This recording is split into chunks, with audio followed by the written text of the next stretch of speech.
मित्रों, देश में जब से वंदे मातरम के सभी 6 छंदों का गायन अनिवार्य हुआ है, तब से देश में एक वर्ग अपने आक्रोश का सार्वजनिक शाब्दिक प्रदर्शन कर रहा है। डीएनए मित्रों, धार्मिक आस्था का संदर्भ देते हुए कहा जा रहा है कि हम सिर कटा देंगे लेकिन वंदे मातरम नहीं गाएंगे। संक्षेप में यह तर्क दिया जा रहा है कि हमारे लिए धर्म पहले है, राष्ट्रवाद बाद में। मित्रों, आंखों पर धार्मिक कट्टरवाद का मोटा चश्मा पहनने वालों और राष्ट्र के खिलाफ धार्मिक विश्वास को खड़ा करने वालों को आज फ्रांस के मुसलमानों से सीखना चाहिए। इन्हें समझना चाहिए कि कैसे भारत से 6,600 किलोमीटर दूर फ्रांस में मुसलमान देश के कानून को मानने की शपथ ले रहे हैं और कैसे भारत में चंद कट्टरपंथी आधी अधूरी जानकारी को आधार बनाकर ये जिद पाल रहे हैं कि हम कानून नहीं, शरिया मानेंगे। मित्रों, सोचिए, धर्म के सिद्धांत एक, आस्था एक ही जैसी, क्या फिर 6,600 किलोमीटर की दूरी धार्मिक नियम कायदे को बदल देगी? ये सवाल बड़ा है। इस सवाल के पीछे 2 बड़ी वजह है। पहली वजह है पेरिस की ग्रैंड मस्जिद की एक पुस्तक जो फ्रांस के मुसलमानों को बता रही है कि उन्हें फ्रांस के कानून का मानते हुए अपने धार्मिक विश्वास का पालन करना है। दूसरी खबर मध्य प्रदेश के उज्जैन से है, जहां एक मौलाना कह रहे हैं जिस स्कूल में वंदे मातरम का गायन होगा उस स्कूल से हम अपने बच्चों को निकाल लेंगे। सोचिए, दोनों ही एक धर्म इस्लाम के फॉलोअर हैं, लेकिन दोनों की सोच में कितना फर्क है। पहले कट्टरपंथ के दायरे में कैद छोटी सोच वाले मौलानाओं को बताते हैं कि पेरिस के मुसलमानों ने आखिर क्या कहा है। मित्रों, पेरिस की ग्रैंड मस्जिद ने एक पुस्तक प्रकाशित की है। करीब 100 पन्नों की इस किताब में फ्रांस के मुसलमानों को बताया गया है कि कैसे वो फ्रांस के कानूनों का पालन करते हुए अपनी धार्मिक आस्था का पालन कर सकते हैं। संक्षेप में इस किताब के कुछ बड़े पॉइंट्स हम आपसे शेयर करते हैं। वंदे मातरम का विरोध करने वाले मौलानाओं को यह बहुत ही ध्यान से देखना और समझना चाहिए। पेरिस की ग्रैंड मस्जिद की किताब में कहा गया है कि इस्लामिक नियम और फ्रांसीसी सिविल कानून में कोई विरोध नहीं है। देशभक्ति ईमान का हिस्सा है, यानी हर मुसलमान का कर्तव्य है। फ्रांस के कानून में जो स्त्री पुरुष समानता की बात कही गई है, इस्लाम भी इसकी वकालत करता है। सूरा अल बकरा के हवाले से कहा गया है कि इस्लाम भी पुरुष और महिला में समानता को मानता है। हिजाब को व्यक्तिगत चुनाव बताते हुए कहा गया है कि पहनावा सम्मानजनक होना चाहिए। नौकरी के लिए जरूरी हो तो हिजाब को हटाना जायज है। गर्मियों के मौसम में रमजान के दौरान रोजा तोड़ने की अनुमति दी गई है। ग्रैंड मस्जिद ने अपनी किताब में कहा है कि समलैंगिकता इस्लाम में हराम है, लेकिन अगर कोई व्यक्ति समलैंगिक है तो उसे बीमार मानकर सम्मान और दया से पेश आना चाहिए। ईश निंदा पर संयम और गरिमा के साथ पेश आने की अपील की गई। साथ ही दूसरे धर्मों का सम्मान करने की भी बात कही गई है। डीएनए मित्रों, 100 पन्ने की किताब में साफ साफ शब्दों में कहा गया है कि देशभक्ति पहले है, हिजाब जरूरी नहीं है, रमजान में रोजा तोड़ सकते हैं, समलैंगिकता का विरोध सही नहीं है। यानी फ्रांस में रहने वाले मुसलमानों के लिए वहां का कानून पहले है, शरिया बाद में है। कानून का पालन करना अनिवार्य है, धर्म निजी विषय है। भारतीय संविधान को ही हमें सर्वोपरि रखना चाहिए।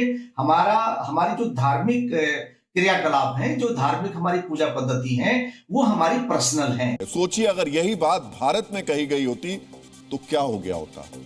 हाथ में पोस्टर लिए हजारों उपद्रवी सड़क पर उतर आए होते, जैसे आई लव मोहम्मद वाले प्रदर्शन के समय उतरे थे।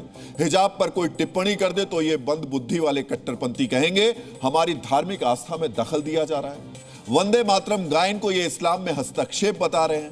पहले आप ऐसे ही एक मौलाना को सुनिए जो वंदे मातरम के विरोध में आक्रोश की सीमा का अतिक्रमण कर रहे हैं।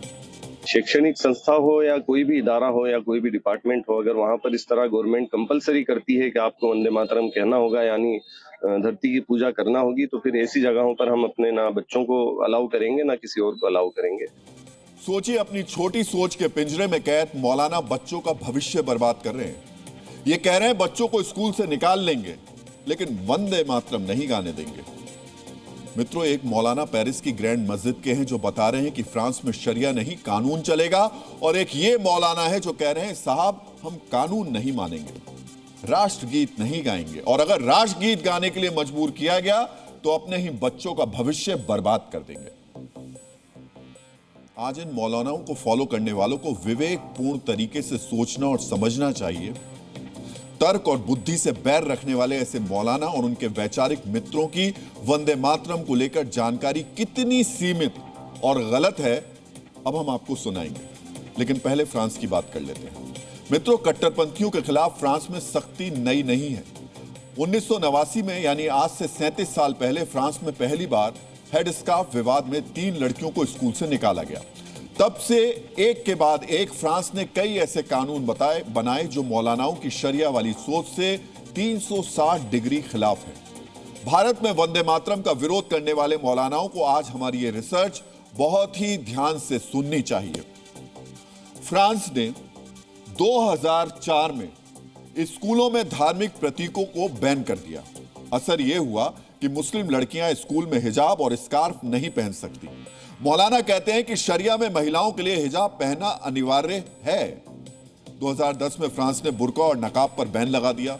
मौलाना कहते हैं कि नकाब और बुर्का महिलाओं के लिए अनिवार्य है और फ्रांस का कानून कहता है सार्वजनिक जगहों पर चेहरा नहीं ढक सकते। 2016 में फ्रांस ने बुर्किना यानी पूरे शरीर को कवर करने वाले स्विमसूट को बैन कर दिया। मौलाना कहते हैं कि बुर्किनी महिलाओं के लिए अनिवार्य है, हालांकि बाद में कोर्ट ने फ्रांस सरकार के इस फैसले को रद्द कर दिया। 2021 में फ्रांस में एंटी सेपरेटिज्म कानून बनाया गया। शरिया 4 शादी की इजाजत देता है। फ्रांस ने बहुविवाह और फोर्स्ड मैरिज को बैन कर दिया। 2023 में फ्रांस ने स्कूलों में अबाया और कमीज को स्कूलों में बैन किया। मौलाना कहते हैं कि अबाया कमीज इस्लामिक पहचान का हिस्सा है, लेकिन फ्रांस का कानून कहता है ये नहीं चलेगा। समझ रहे हैं? मौलाना जिस हिजाब को, बुर्का, नकाब को, अबाया को, 4 शादियों को इस्लाम की पहचान से जोड़ते हैं, फ्रांस ने उन्हें बैन कर दिया। अब पेरिस की ग्रैंड मस्जिद की किताब कह रही है सरकार सही है, कानून सही है, कानून का पालन करिए, अपनी आस्था को कानून के दायरे में रखिए। सोचिए अगर भारत में ऐसा होता तो क्या होता? हंगामा होता, बवाल होता। मित्रों, 4 साल पुरानी बात है। जनवरी 2022 में कर्नाटक के उडुपी में शिक्षा संस्थानों में हिजाब बैन किया गया तो कट्टरपंथियों ने सड़क पर हंगामा शुरू कर दिया। 4 साल बाद भी ये कट्टरपंथी एक छोटी सोच के दायरे में कैद हैं। फ्रांस के मुसलमान शपथ ले रहे हैं कि हम पहले कानून को मानेंगे, लेकिन 6600 किलोमीटर दूर हमारे देश के मौलाना कह रहे हैं सिर कटा देंगे, लेकिन कानून नहीं मानेंगे। फ्रांस के मौलाना कह रहे हैं देशभक्ति धर्म का हिस्सा है, लेकिन हमारे देश के मौलाना क्या कह रहे हैं? कुछ मौलाना क्या कह रहे हैं? देशभक्ति नहीं, धर्म भक्ति प्रमुख है, ये कह रहे हैं गर्दन कटा देंगे, लेकिन वंदे मातरम नहीं गाएंगे। कानून ने हमें अधिकार दिया है, तो कोई किसी के मुंह में अपनी बात क्यों कहेगा कि ये बोलो और वो न बोलो? इसका मतलब ये है कि ऐ ज़मीन हम तेरी पूजा करते हैं। तो ये ज़बरदस्ती वाली बातें कि किसी से कुछ बोलवाना, बस यही सही नहीं है। क्या ईमान आगे में खतरे में आएगा अगर ये कहते हैं तो? किस लाइन? लेकिन इस लाइन पे वंदे मातरम हम पूजा थोड़ी कर रहे हैं। हाँ, ज़मीन पे हम सजदा करते हैं, सजदा, लेकिन सजदा तो हम अल्लाह के लिए करते हैं ना, किसी वैसे तो नहीं करते। वंदे मातरम से ऐतराज है, हम इस पे हम किसी चीज़ की पूजा नहीं कर सकते, मुसलमान हैं ये। नहीं, ये चीज़ हमारे को इजाज़त नहीं देती भाई। क्यों नहीं है? क्या बस है अपना हिसाब, आपका अपना हिसाब है। मैं आपसे कहूँ मीट खा लो, आप नहीं खाओगे। धार्मिक मामला है हमारा इस्लामी मामला है। हमारा अपनी एक सोच है, विचारधारा है हमारी अपनी मुस्लिमों की। वहाँ सिर्फ और सिर्फ अल्लाह की इबादत की जाती है, उसी के आगे झुका जाता है।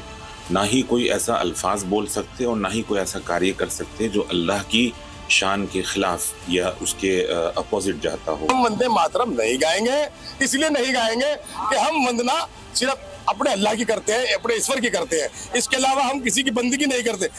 सोचिए क्या 6600 किलोमीटर की दूरी से धर्म के सिद्धांत बदल जाते हैं? नहीं बदल सकते।